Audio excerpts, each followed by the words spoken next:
Hola amigos, ¿cómo están? Bienvenidos a otro episodio de Reflexiones de Movimiento. Hoy día viernes 30 de enero. Así es que ya nos adentramos en el año 2026. ¿Quién se iba a imaginar que este año iba a ser tan sorprendente desde su inicio? Los comienzos de año siempre tienden a ser lentos. La gente le cuesta arrancar después del periodo navideño y de Año Nuevo. Pero este año ha pasado de todo en menos de 3 semanas. Y todo apunta a que aquí va a haber un cambio radical este año en la situación mundial, en el orden internacional, en la economía, en la visión que la gente tiene de los líderes políticos. Y en esa lucha titánica que se está viviendo desde la Segunda Guerra Mundial, en la famosa Guerra Fría, entre el comunismo y el capitalismo, que parece haber cambiado por completo su orden natural de origen.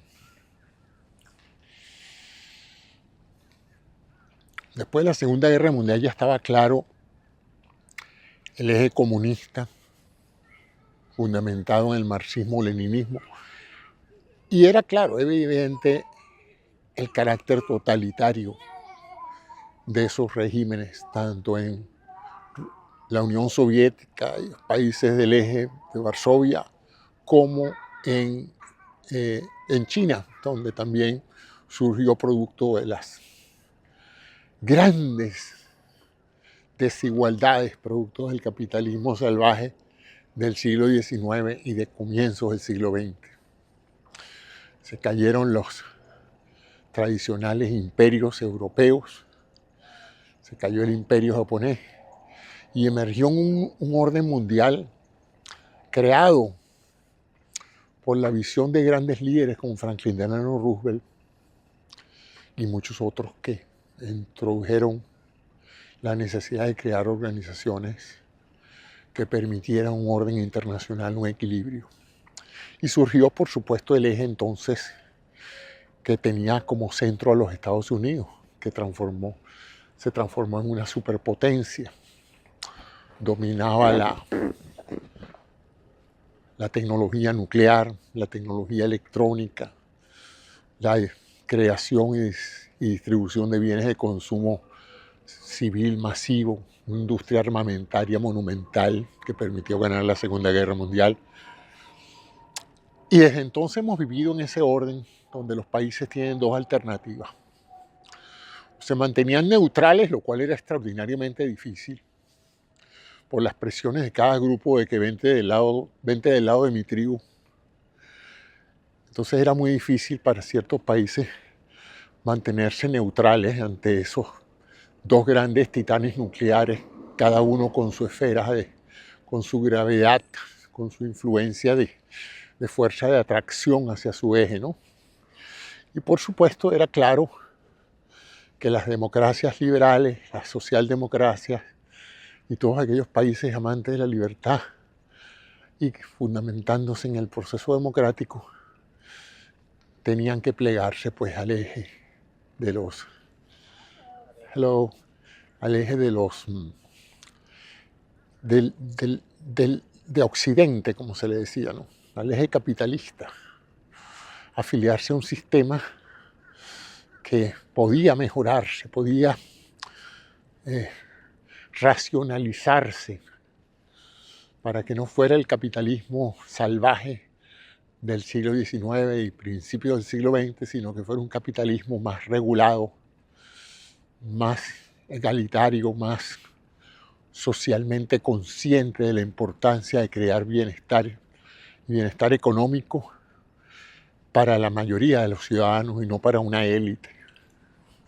Y en ese sentido, pues Estados Unidos batió todos los récords de prosperidad Y no solamente lo hizo para los estadounidenses, sino que se hizo también para todas aquellas naciones que se acogieron a estos organismos internacionales. Se recuperó Europa, se recuperó Asia, países como Surcorea, Japón, Singapur, la India, toda la parte europea beneficiada por el Plan Marshall. O sea, en otras palabras, el capitalismo triunfó creando prosperidad y creando en muchos países por primera vez una clase media obrera y profesional que disfrutaba de la mayor bondad del capitalismo, que es el consumismo. Porque uno sabe que uno está en un país capitalista cuando uno gana lo suficiente para consumir. Porque cuando no consume, no solamente no contribuyes al capitalismo, sino que te transformas en una carga. Porque el sistema no sabe qué hacer contigo. O te ayuda y te subsidia, o te mueres de hambre. Y por supuesto, en esa carrera por los recursos, en esa carrera por el dinero como tal, como herramienta de poder, pues se cometieron muchos excesos. Y en esa lucha contra el comunismo, que había que darla porque el comunismo representaba la falta de libertad, la falta de democracia, el totalitarismo, el autoritarismo, la violencia contra todo aquel que no opinara como ellos. Eso creaba pues una necesidad de combatirlo donde quiera que fuera. Pero como siempre los seres humanos exageramos.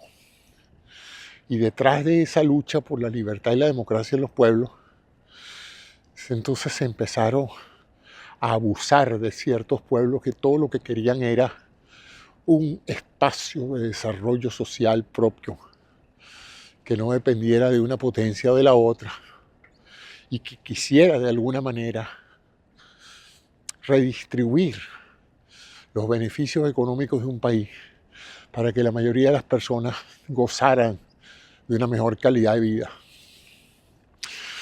Todo país que empezó a luchar por esa libertad de desarrollar sus economías en forma independiente fue catalogado como socialista y una pieza fácil de caer en el comunismo. Y por supuesto, toda élite social que se beneficiaba de los monopolios y de los privilegios de cada grupo social en cada país, entonces solicitó ayuda de los Estados Unidos para representar el anticomunismo. Y con ese anticomunismo, pues entonces también se fomentaron dictaduras y cosas horribles contra todo aquel líder o toda aquella comunidad obrera o toda comunidad de personas campesinas, lo que fuera, que estuviera pidiendo una mejor repartición de la torta. Y aún así, pues, entonces tuvimos excesos de lado y lado, ¿no? Excesos cargados de una violencia terrible que mató muchísima gente. Cuando la gente lo que quería era la prosperidad económica, la gente no estaba tan involucrada en las ideologías, todo lo que quería era comer, tener un techo, tener un empleo. Pero las élites no querían ceder poder, no querían ceder espacio. Y por supuesto, la Guerra Fría pues fomentó esas guerras intestinas, esas proxy wars que se le llama, guerras a distancia entre la Unión Soviética y Estados Unidos, donde ellos ponían las armas y el dinero y los demás ponían los muertos. Y así tuvimos Vietnam, así tuvimos muchas dictaduras en Latinoamérica, de pueblos donde lo que querían era comer, mejorar sus cantidades de colecciones de vina, poseer su control sobre sus recursos naturales.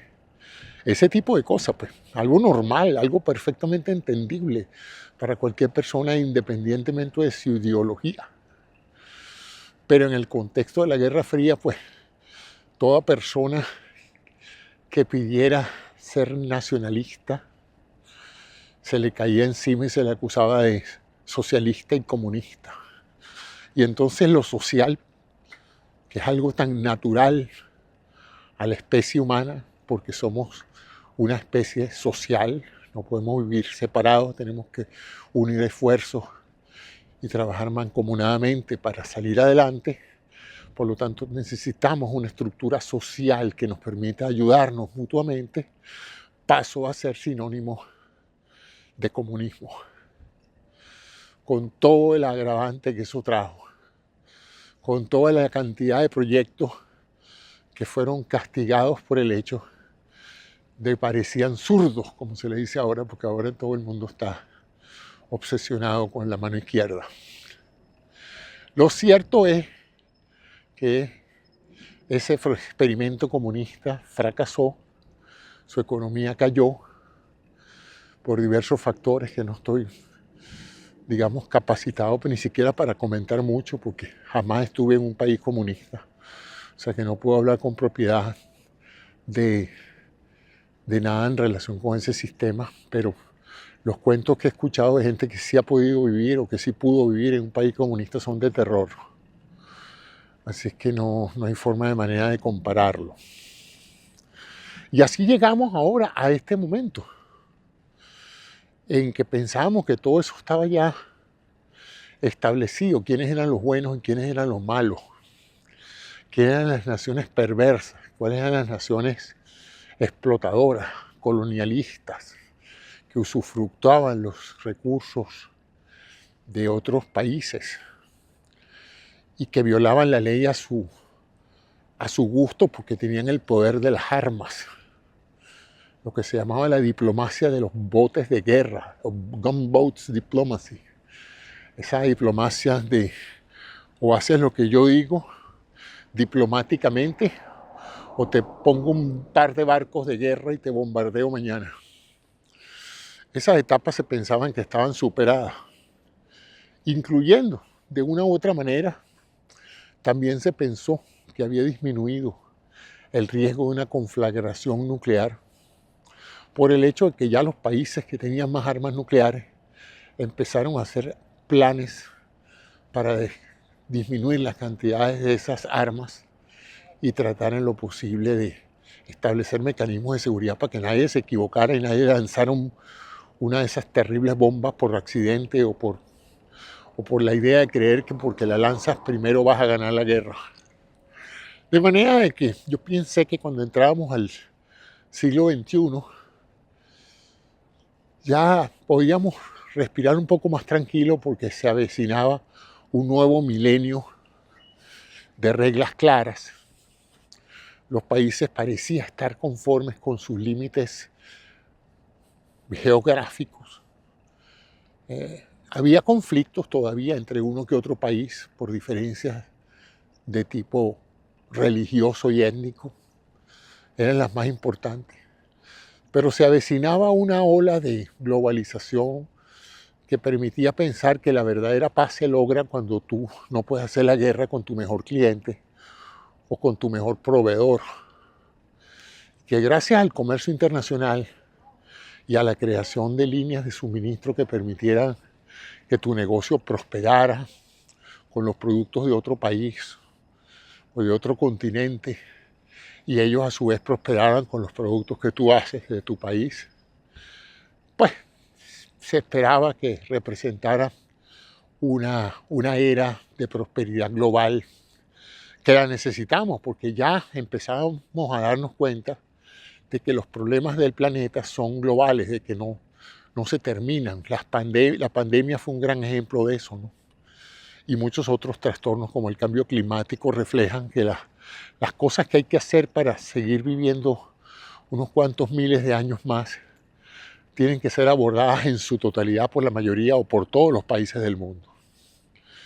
¿Ah? Con todas las diferencias de cultura y de opinión, las Naciones Unidas seguían siendo un foro de conversación, de discusión, con toda la ineficiencia que traen todas las burocracias, porque las burocracias son ineficientes. Por eso es que en las familias, todas las familias son una verdadera dictadura. o manda el papá o manda la mamá.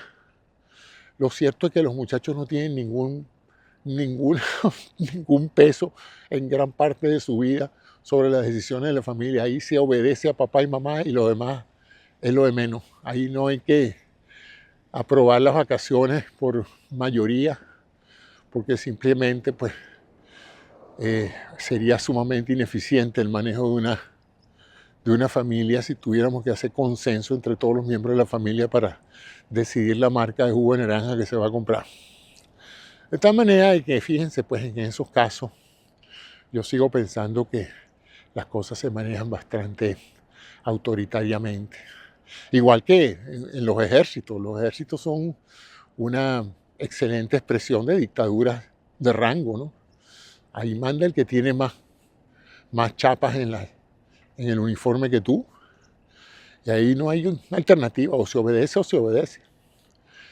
Y la razón por la cual esas instituciones no se manejan democráticamente, pues, es porque son naturalmente no van a ser eficientes. El problema es si la sociedad se puede manejar así, bajo el criterio de alguien que mande. Bueno, no, porque una sociedad es mucho más compleja que una familia donde todos están vinculados por un nexo común y todos más o menos gozan del mismo privilegio de ser parte de la familia. Una sociedad es más compleja que eso. Hay personas que están bien, otras que no están tan bien. Hay unos que están marginados, hay otros que no tienen oportunidades, hay otros que tienen demasiadas oportunidades. Hay unos que se benefician más y unos que se benefician menos. Entonces se necesita un manejo más balanceado de toda esa carga social que representa la diversidad de gente que vive en un país. Y por eso es que quienes conducen y llegan democráticamente al poder tienen necesariamente que tomar eso en consideración, que no puede ser ni una tiranía de la minoría, ni una tiranía de la mayoría. Ninguna de las dos apela como tiranía. En ambos casos, seas tú del grupo mayoritario o seas tú del grupo minoritario, es necesario para la paz social que todas las reglas estén claras, la justicia se cumpla y se aplica a todo el mundo, sea rico o sea pobre. ¿Eh?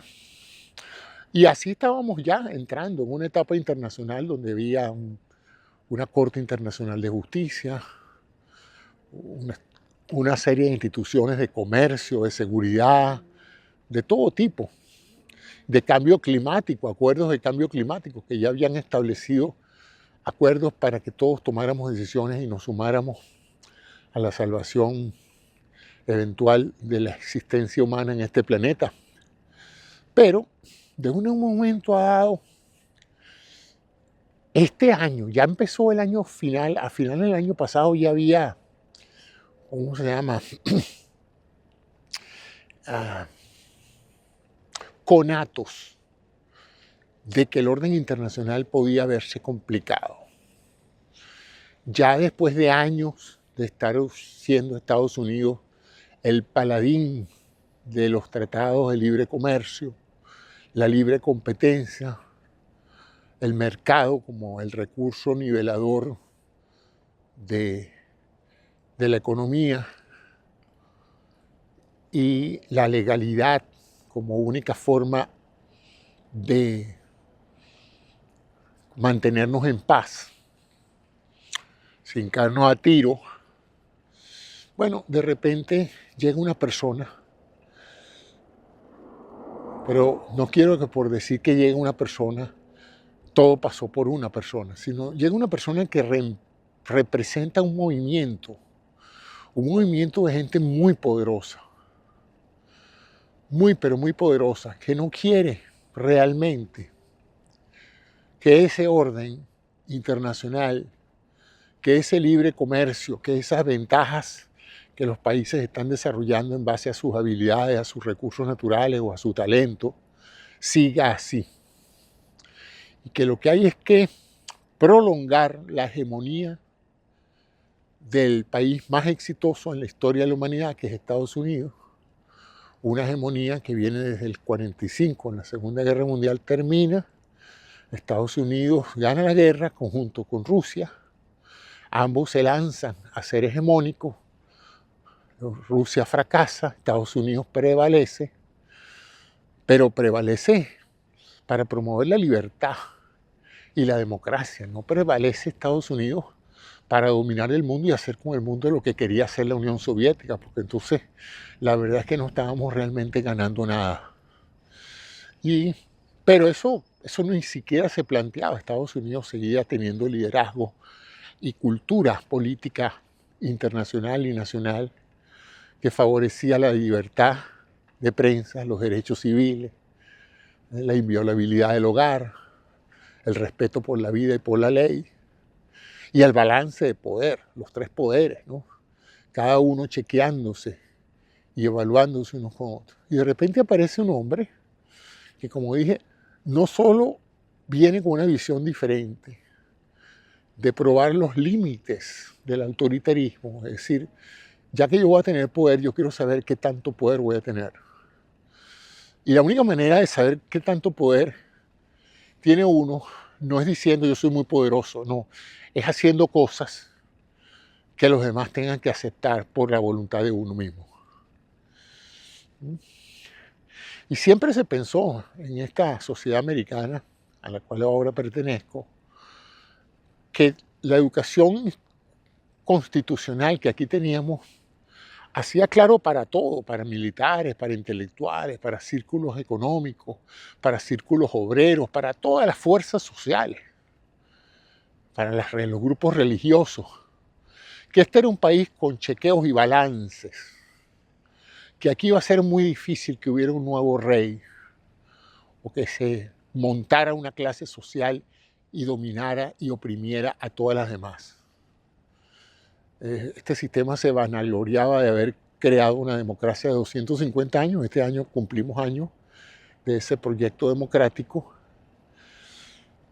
Y todos los que estamos aquí, los que han nacido aquí y los que hemos llegado y tenemos tantos años viviendo aquí, disfrutando de este régimen de libertades, de prosperidad y de democracia, estábamos bien cómodos en la sensación de que esta era la manera de seguir. Lo que había que hacer era el sistema un poco más justo, un poco más participativo, un poco más respetuoso de las necesidades de la gente más frágil, más débil. Pero no nos percatábamos de que había gente racista todavía. En un país que se pensaba que con la elección de Barack Obama se había culminado una etapa racista de la historia americana y que eso había pasado y que ya la inmensa mayoría de los estadounidenses tenía que aceptar que perfectamente un presidente podía ser de otra raza, de otra religión, de otra sexualidad. Yo pensaba eso. Yo creo que millones de estadounidenses pensábamos que este país había madurado. Y todavía lo pienso. Creo que la mayoría de los estadounidenses piensa de esa manera. El problema es que hay un pequeño grupo, pequeño porque estamos hablando, yo creo que un estimado puede ser 30% de la población, que nunca entendió la importancia y el beneficio de eso. Y entonces han reaccionado queriendo volver al racismo del pasado, al sectarismo del pasado, a las prácticas más aborrecibles de la historia de los Estados Unidos, sobre la base de querer rescatar su verdadera identidad estadounidense. Y encontraron el vocero perfecto, un hombre público, un farandulero que le encanta una cámara, que habla un lenguaje sencillo, que fisonómicamente es aceptable para el racismo de ese grupo de personas. Y digo racismo porque todo parece demostrar que la base es el concepto racial de los pueblos. Y entonces esa persona irrumpió en la política Y en su primer gobierno no pudo realmente por las razones de la pandemia, porque prácticamente pasó 2 años atado de mano para hacer cambios, porque el país y el planeta entero estábamos pasando por una situación inédita en la historia moderna de los pueblos, que fue la pandemia, pero que por una razón de suerte increíble, porque la suerte a veces favorece a los menos merecidos de tener esa suerte. Se salva de una condena judicial, se salva de una serie de recursos legales que le hubieran imposibilitado reelegirse, y luego se salva hasta de un balazo que todos los expertos dicen, caramba, fue por milímetros que esa persona no murió, y sin embargo esta persona tuvo la inmensa suerte de pasarle una bala disparada muy certeramente hacia su cabeza y no le pasó nada, un rasponcito en la oreja. Y uno dice, pero caramba, qué suerte. Y luego pasaba por la suerte de que lo que hubiera podido ser una significativa oposición a que él volviera al gobierno, le permitió, gracias a una campaña que todavía seguirá siendo confusa de entender, que mujeres que él había insultado votaran por él, que latinos que él hubiera insultado votaron por él, que la juventud, que en cierta forma podíamos esperar que vieran el peligro que acechaba una persona con ese tipo de perfil, o votaran por él o se abstuvieran de votar por ella. Y de esa manera el hombre fue reelecto. Y reelecto marginalmente, pero desde un punto de vista de percepción, actuando como que si la inmensa mayoría de los estadounidenses estaba de acuerdo con su planteamiento político. Y desde entonces no ha hecho otra cosa que cambiarlo todo. La manera en que la presidencia se comunica, la manera en que la presidencia actúa, los límites de la educación afuera, los límites de la discreción por el bajante del excusado, la honestidad innecesaria, los límites del abuso y de la corrupción innecesario. Yo hago lo que me da la gana, acepto el regalo que me da la gana, le cambio el nombre a lo que me dé la gana. Y de repente se nos viene abajo ese mito del balance de poder. Porque para el asombro de todos, de los que no nos metemos en política, es fascinante la cantidad de políticos de ese partido que se han plegado a ese estilo de gobierno. Gente que lo acusó, gente que lo criticó, gente que nos advirtió de lo peligroso que podía ser elegir ese personaje, ahora estaban todos arrodillados ante él y plegados a su causa. Cosa que también sorprende, ¿no? El talante político de gente que no tiene ningún tipo de valor y de consistencia en sus ideas. Hoy dicen una cosa y mañana dicen lo contrario si les conviene. La mentira se estableció como una nueva norma en la política y en la comunicación política. Y la vulgaridad como estilo para todo. La vulgaridad como estilo. Y el autoritarismo desfachatado, donde en un momento dado aquí se hace lo que digo yo y punto. El que no le guste, lo amenazo. lo amenazo con el Departamento de Justicia, lo amenazo con quitarle el programa de televisión, lo amenazo con quitarle la licencia de transmisión a la emisora, o lo amenazo con bandas armadas que van y agreden a la gente.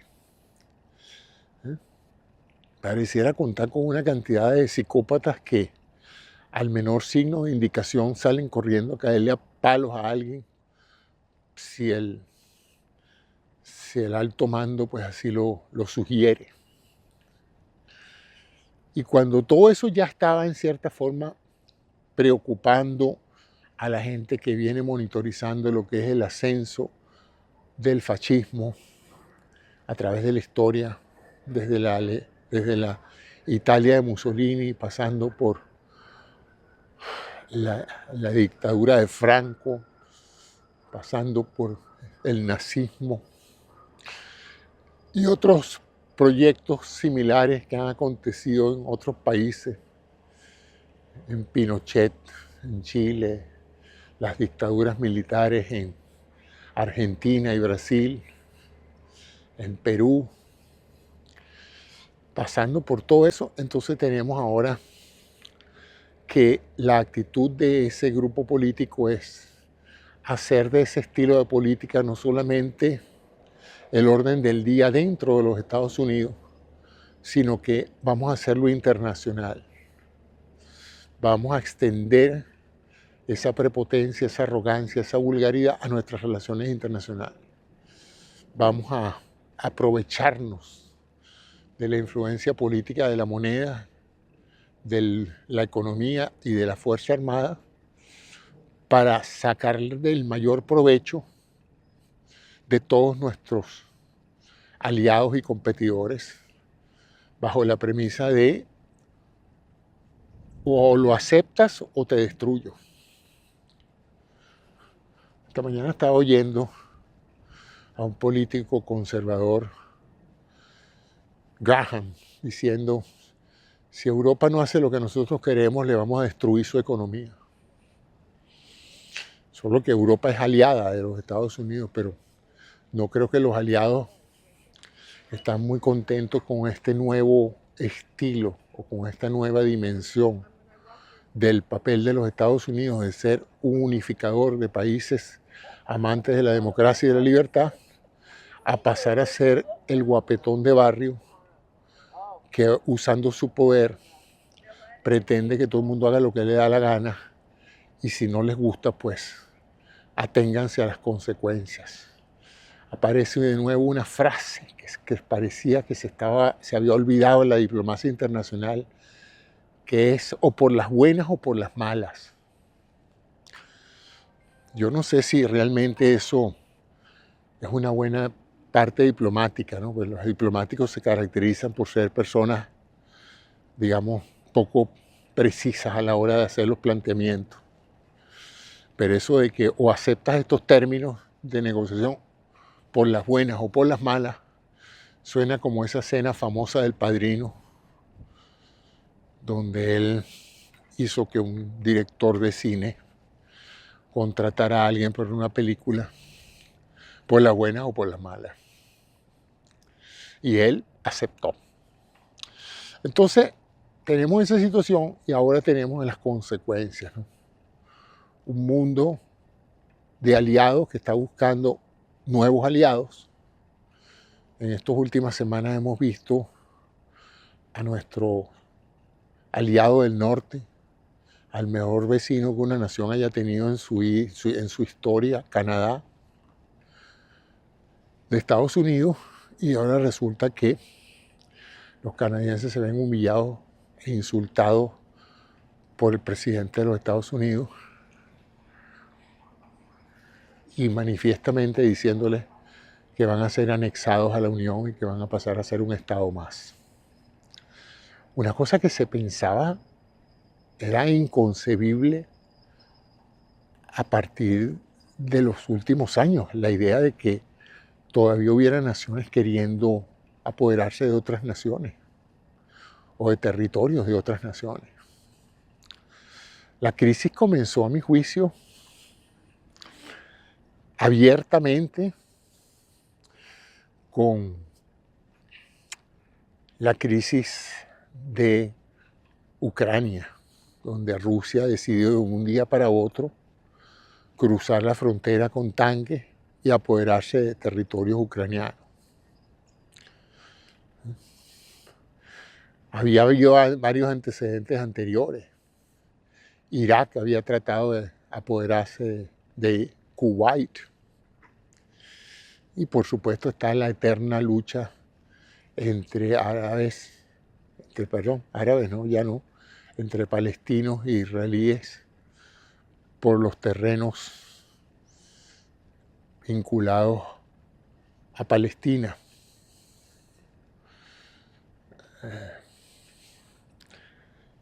Lo cierto es que ahora es la nación que debería defender el derecho internacional y debería defender las instituciones que creó para una coexistencia pacífica. Ahora resulta que esa nación es precisamente el bully. Y digo la nación porque el presidente representa a la nación. Y aquí hay que hacer una nota interesante, ¿no? En este momento, las políticas del presidente no reflejan el sentir del pueblo estadounidense, ni domésticamente ni internacionalmente. Hay una enorme crítica a todo su equipo ministerial y a la forma en que están manejando todo, desde la economía hasta la defensa, hasta la inteligencia, hasta las relaciones internacionales, hasta los tratados comerciales, y estamos perdiendo aliados económicos y militares que se están yendo a la esfera de China, buscando mejorar de China y de India y de Brasil, naciones con gran cantidad de población y economías con gran potencial de crecimiento, se están yendo hacia allá porque Estados Unidos pareciera no estar interesado en una cooperación bilateral, sino en una explotación por las buenas o por las malas de los aliados.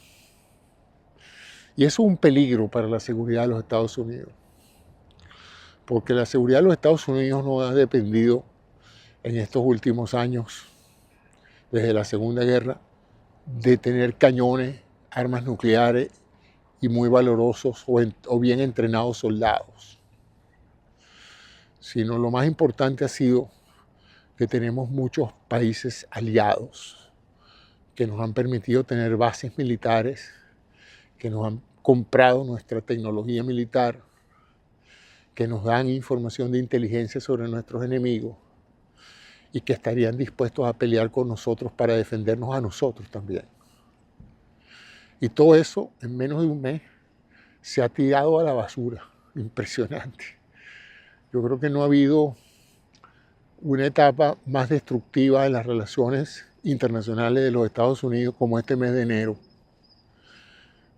La lucha de amenazar a las naciones con aranceles desorbitantes,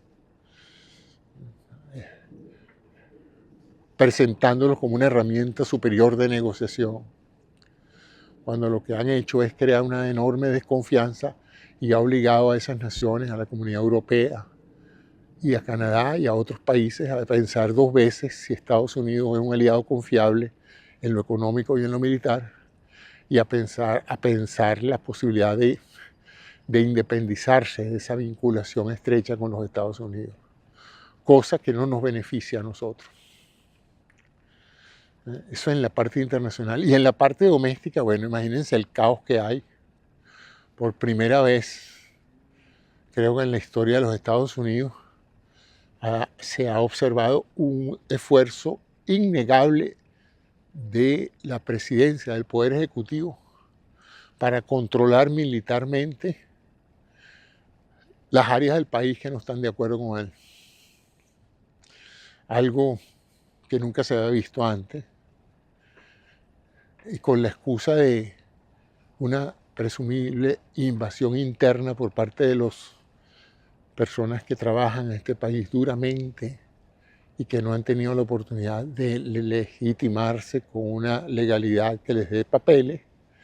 Entonces ahora se está abusando de todo el mundo, no solamente de los inmigrantes ilegales con antecedentes criminales, sino de los inmigrantes ilegales que trabajan honestamente y que han trabajado por muchísimos años, han cumplido la ley, han creado comunidades. Y a ustedes les llamará la atención mi tono de voz. También me llama a mí mi tono de voz. Pero es que lo que les estoy contando es producto de lo sombrío que veo yo la situación, de lo peligroso que veo yo la situación en los Estados Unidos. Ayer vi una cosa que me llamó mucho la atención, una noticia de que hay ciudadanos de origen alemán que están rescatando su nacionalidad alemana, siendo estadounidenses, porque temen que el antisemitismo aquí en los Estados Unidos los pueda hacer tener que emigrar de nuevo a otro país. Y como no tienen sino la ciudadanía estadounidense, pues quieren reclamar su ciudadanía alemana. Imagínense lo que significa para una familia judía, después de todo el legado histórico de lo que ha hecho Alemania en el pasado contra los judíos, que ellos puedan ahora decir, yo como que si quiero mi pasaporte alemán de nuevo, porque según las declaraciones que veía en estas señoras mayores, o sea que ni siquiera son gente joven, sino señoras mayores que están diciendo, ya nosotros vimos esto antes, ya nosotros nos contaron que esto pasó antes, y ya nosotros sabemos qué es lo que puede pasar aquí si esto no se le pone un parado pronto. Y creo que preferimos tener alguna nacionalidad, no necesariamente la alemana, cualquier otra, con tal de tener la posibilidad de salir corriendo cuando se pueda, ¿no? Entonces, es realmente dramático esa situación que afecta a todos nosotros los estadounidenses. Y ahora, pues, para terminar, paso al final al caso venezolano, donde ya se está haciendo evidente una cierta impaciencia de los venezolanos con el orden actual, donde aparentemente pues es el Estado americano, el gobierno de los Estados Unidos a través de el presidente Trump y su canciller Marco Rubio, quienes están manejando la economía venezolana. Ellos controlan el único producto de exportación que tiene ahorita el petróleo y lo venden, y de ese dinero pues ellos designan cuánto se va a mandar a Venezuela, y una vez que llega ese dinero a Venezuela, presumiblemente ellos también tienen poder de decisión sobre cómo se va a usar ese dinero y para qué se va a usar ese dinero. A todas estas, ¿dónde está algún tipo de control de venezolanos sobre esas decisiones? Parecería que no hay ninguno hasta la última milla, como se le dice, hasta la cuenta final, hasta que lo recibe Delcy Rodríguez. Y entonces ahí vemos pues que la maquinaria que distribuye y asigna esos recursos es la misma maquinaria que usó Maduro para castigar al pueblo venezolano por tantos años. Entonces uno no se explica eso, ¿no?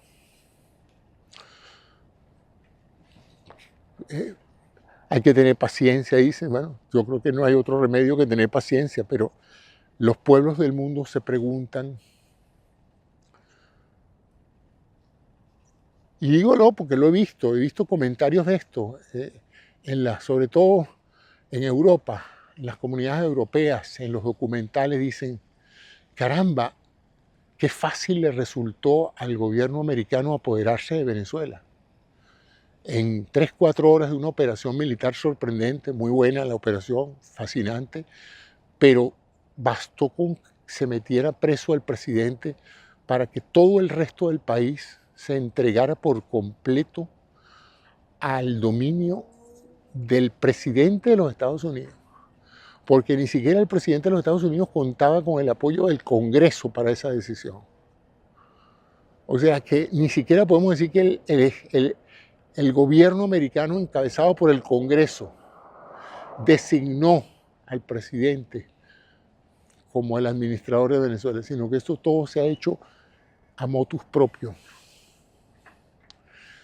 Yo no sé, yo me preguntaba cuántas veces en la historia se ha visto que un país, por meter preso al presidente de otro país, se quede con el país. Porque por ahora ellos dicen que se han quedado con el país, que manejan sus ingresos, que manejan sus recursos, que designan, ponen y quitan ministros. Antier me enteré de que ya está aprobada una ley nueva de hidrocarburos, de manejo del petróleo y minerales, que se hizo en Washington. La hicieron aparentemente las compañías que se van a beneficiar de esa ley. Ellos escribieron la ley y la mandaron a Venezuela para que el Parlamento la apruebe, así. Yo no sé, imagínense que Estados Unidos se hubiera quitado al ayatollah Khomeini y inmediatamente todo Irán hubiera pasado a aceptar el gobierno de los Estados Unidos como el sustituto, ¿no?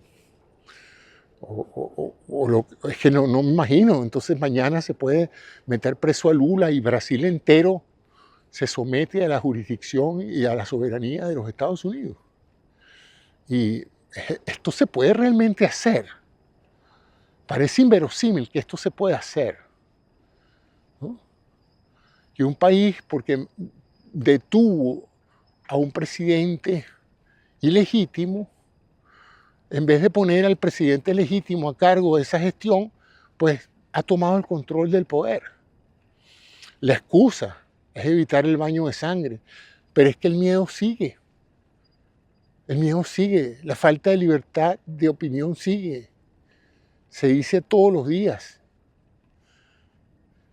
a sotoboche, como dicen, con voz baja, porque da miedo meterse. Tanto poder tiene la infraestructura madurista que aún con portaaviones, aviones y esa tecnología que parece que con la que no puede nadie en el planeta, esta gente se siente tan cómoda para decir seguimos aquí y podemos darnos el lujo de seguir esperando a que este señor se le complique la vida allá en su país, en los Estados Unidos, y nos deje tranquilos. Entonces, eso es lo que yo recojo de las fuentes que consulto. Vi antier a Elías Pino y Turrieta hablando de eso, casualmente. He oído a Ricardo Hausmann, a César Miguel Rondón, a muchas otras personalidades mucho mejor informadas que yo y que comentan la sorpresa de lo insólito no haya sido nada más que la operación haya sido exitosa, sino que el resultado de la operación es el total control de Estados Unidos de Venezuela y la prácticamente aceptación de todo ciudadano venezolano de que así están mejor que tomando el control de su país. O sea, como diciendo, de una u otra manera, no hay nadie en Venezuela, ni siquiera María Corina, según algunos, sería capaz de conducir los destinos de la transición, sino Delcy Rodríguez manejada por Donald Trump. Entonces la gente que opina de una manera desinteresada de esto dice, pero tan poca confianza tiene Venezuela en su resistencia, en su oposición, que en vez de poner a la oposición a gobernar o a transitar, han puesto precisamente, han dejado la estructura tiránica de Maduro. Los mismos jueces, la misma policía, los mismos inspectores. Cosas tan sencillas como una orden ejecutiva de liberar todos los presos ya y darles todos sus derechos civiles, no ha podido ser cumplida. Cosas como ustedes no van a poder arrestar a nadie y cualquier protesta pública que se haga en contra del régimen y en contra de los maduristas no podrá ser castigada violentamente por la Fuerza Armada, so pena de que nosotros en los Estados Unidos los castiguemos a ellos. No se ha podido hacer eso. Entonces, ¿será que la CIA sabe algo que nosotros no sabemos de lo que está pasando en Venezuela? ¿O cuál es la situación? ¿Por qué ha sido tan difícil si se pudo encarcelar a Maduro y amenazar a todo su Estado Mayor y a toda su Fuerza Armada a seguir la voluntad de Marco Rubio, por ponerlo de esa manera? ¿Por qué es tan difícil hacer que esos cambios se materialicen cuanto antes? Por temor a represalias. ¿De quién? ¿No hay que toda la Fuerza Armada está ahorita obedeciendo a Marco Rubio? ¿O no está obedeciendo a Marco Rubio? No hay que todas esas personas que manejaban a los colectivos están obedeciendo a Marco Rubio, o es que no están obedeciendo a Marco Rubio. Esa es la pregunta que se hace todo el mundo. ¿Quién manda en Venezuela? Porque es una cosa que llama la atención de propios y extraños. Yo trato de explicarle a mis amigos, no sé, daneses, ingleses, australianos, qué está pasando en Venezuela, y yo mismo no sé cómo explicárselo. Porque ellos dicen, pero ya Estados Unidos se quedó con Venezuela así de un solo golpe en una tarde, en una noche, con una operación militar de comando, y ya está, metieron preso a Maduro y cayó todo. Poniéndolo en términos de narcotráfico, es como que si ahora, por haber atrapado al Chapo Guzmán, resulta que el cartel de Sinaloa, yo no sé si estoy hablando del cartel que es, yo no sé si es el Chapo el de Sinaloa, pero bueno, es lo que me acuerdo, que si el cartel de Sinaloa ahora obedeciera las órdenes de Marco Rubio, ¿no? Y si es así, que el cartel de Sinaloa ahora obedece a Marco Rubio porque el Chapo Guzmán está preso, porque todavía el cartel sigue manejando droga, ¿no? Entonces son cosas que se caen de Maduro, como dice uno en la frase coloquial venezolana, se caen de Maduro porque son evidentes, ¿no? Entonces, aquí estamos todos los venezolanos que estamos aquí esperando, algunos para volver al país a reconstruirlo, otros para ir a ver familiares y amigos, otros para regresar a disfrutar de nuestra geografía, de nuestra cultura, de nuestros bailes, de nuestra gente, otras para que se reúna la familia que tiene años separada. Todos esos venezolanos están esperando que pase algo que dé garantías de que algo ha cambiado. Pero no, nada parece haber cambiado. Lo que hay es una gran esperanza, todo el mundo tiene una gran esperanza. Pero ¿y la gente que manda no manda? Marco Rubio que manda no tiene el recurso de decir, aquí no se mueve nadie contra el pueblo más nunca. Aquí no se arresta a nadie más nunca. Y a todos estos generales me hace el favor, me les quita su charretera y los mete presos, porque sabemos que son narcotraficantes. No tenía el Estado americano la nómina completa del cartel de los soles. No se los dijo todo el Pollo Carvajal, quiénes son y qué han hecho. ¿Cómo es que esa gente no se puede meter presa? No, porque va a haber disturbios, va a haber una guerra civil. Un momentico. Pero no es que la Fuerza Armada está con la democracia, no es que la Fuerza Armada que apoyó las votaciones y que ayudó a María Corina a colectar los comprobantes de votación, no es que esa Fuerza Armada estaba esperando esta oportunidad de ser ayudados desde afuera para emerger y decidir: nosotros no somos socialistas, no somos comunistas, no somos chavistas, no somos maduristas, nosotros somos militares dignos que hemos sido sometidos al miedo y al terrorismo, y ahora que nos apoya Donald Trump estamos en capacidad de hablar libremente y de decir lo que siempre hemos pensado y de arrestar a aquellos superiores que vimos corrompiéndose o traficando droga. No se puede hacer eso. ¿Y por qué no se puede hacer eso? Si tú mandas, mandas. Si tú tienes control político sobre un territorio, tú puedes dar las órdenes que te dé la gana. Para eso tenemos ese poco de portaaviones, aviones, submarinos y todo lo que tú quieras ahí. Y al que no le guste le mandamos un Tomahawk. Entonces, o es que eso no funciona ahora, o es que se ha descubierto que esta gente, que antes eran antiimperialistas, ahora son más pitiyanquis que nunca. Ahora son los principales amantes de Donald Trump. Y son completamente make Venezuela great again. Entonces, ¿qué está pasando en Venezuela? Realmente los chavistas y los maduristas se convirtieron en maguistas para salvar el pescuezo. Y es eso lo que va a pasar, que el gobierno de los Estados Unidos va a ayudar a través de Trump y Marco Rubio a consolidar el poder de este grupo de fascinerosos mientras les den los negocios que ellos quieren que les den y las ventajas que ellos quieren que les den, que probablemente no las van a tener en un gobierno realmente democrático. No sé, todas esas son preguntas que yo me hago. Yo no vengo aquí a convencer a nadie ni a decirle nada a nadie con seguridad.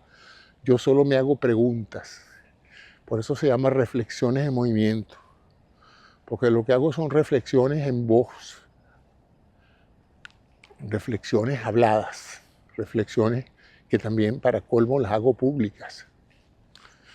Entonces, estamos viviendo unos momentos muy difíciles.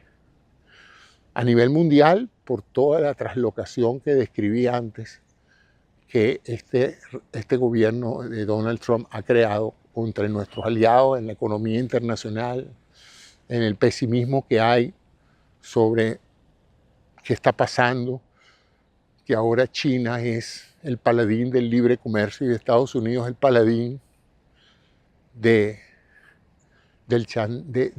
la coerción y de la arbitrariedad y del imperialismo a punta de cañones. Y luego, en el caso venezolano, esto de que salimos del régimen, pero no salimos del régimen. Simplemente ahora pareciera, por ahora, vamos a ver, a lo mejor la cosa cambia, a lo mejor tienen razón mis amigos que me dicen hay que tener paciencia. Pero por ahora, Marco Rubio sustituyó a Donald Trump. Sustituyó a Maduro. Así luce ahora. Y cuando tú sustituyes a alguien en un cargo, asumes todas las responsabilidades del cargo.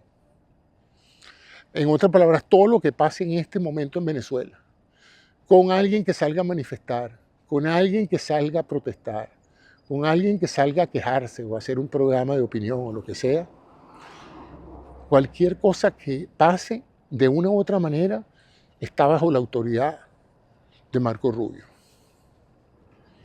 Dicho por él mismo Miller. ¿Quién manda en Venezuela?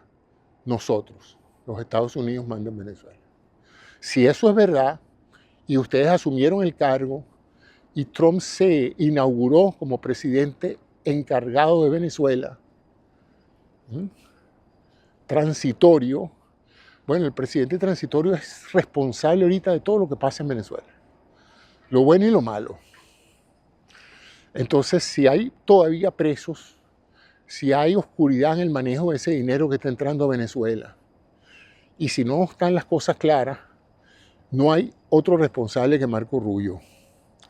Yo no quisiera estar en el zapato de Marco Rubio, porque ahora tiene una enorme cantidad de responsabilidades. Tiene que manejar Venezuela, tiene que manejar la jefatura del Departamento de Estado de las Relaciones Internacionales y tiene que manejar también la inteligencia, los servicios de inteligencia. Entonces, no sé cómo va a ser el pequeño Marco, como lo llama Trump, Little Marco. No sé cómo va a ser esa gestión y parece haberla delegado por completo en la señora Delcy Rodríguez, que ha pasado de ser la mano derecha del tirano para ser la mano derecha del nuevo jerarca de Venezuela, ¿no? Cosa increíble. Una transmutación de los metales, una verdadera alquimia política. Entonces ver ahora a todos esos diputados chavistas, antiimperialistas, hablando horrores de los Estados Unidos, verlos ahora levantando las manos y aprobando una ley hecha en los Estados Unidos para que ellos la aprueben, no puede menos que eso llamarme la atención. Sobre todo preguntándome si de verdad esa ley protegerá los derechos soberanos de los venezolanos, o será una ley hecha precisamente para aprovechar la ventaja de que el país está en esta situación para meter una ley que cree situaciones leoninas para el país Venezuela.